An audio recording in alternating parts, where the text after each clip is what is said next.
Carl, with the Hokas, how often do you see people with those shoes, give them the nice shoe comment, and they have no idea who you are? I have well, I see people with the shoes daily. I mean, that sounds crazy, I know, but I've seen people we were at a restaurant, the host at the restaurant was wearing Speed Goats. I mean, I see people on the trail all the time. Today I saw another woman wearing Speed Goats where I was on the trail. But my comment of nice shoes, a lot of times they don't know who I am, you know. I mean, I don't expect that.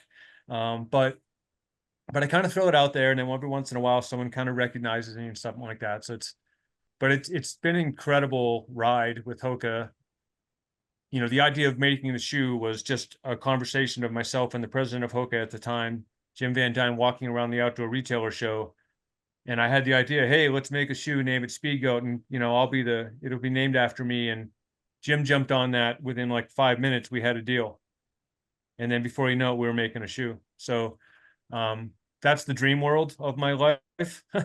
um, it's a pretty cool story, and I don't think that many guys, other than Michael Jordan, probably just had the idea of coming up with a shoe idea. But it's been really cool that they supported me and still support me over all these years.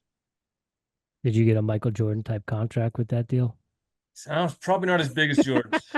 I have a contract, but nah, I mean, honestly, I've never been the guy out there to chase the dollar. I've kind of let it follow me, if that makes sense. Hmm. And I've kind of done what I'd like to do. And, how the dollars fall are they are. I mean, I'm doing fine.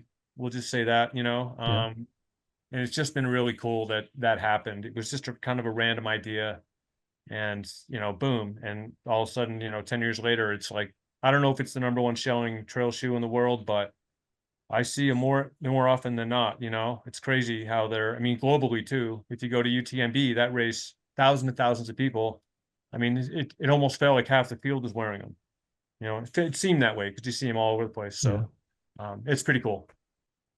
Where did the moniker come from? Did someone give that to you? The name Spigo. Yes, sir.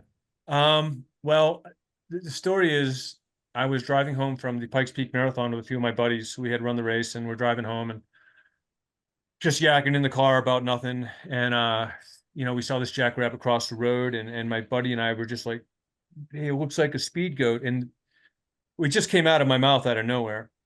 And I'm like, wow, I kind of thought to myself, man, that's kind of a cool name. And I just sort of bottled it up. And that was the early 90s, so a long time ago. And it never really came to fruition until I I was actually called the Wasatch Speed Goat at the Zane Grey 50 in, I think, 99 or 2000. And that sort of resonated with me again, too. And I said, that's a really cool nickname. Um, Eventually, I trademarked the name as an athlete endorsement thing. And you just kind of keep using it and using it and using it. And eventually, it sticks. And then it stuck, obviously. Um, and that's kind of how it started. It was just a lot of random shit has happened in my life. There's just no doubt about it. This, even being a ski bum in '89 when I moved out west, that was just my buddy suggested going to Big Sky, Montana to go skiing for this year because I hated being in school. And I'm like, okay. And then it led to this. So it all has basically fallen in my lap in a lot of different ways.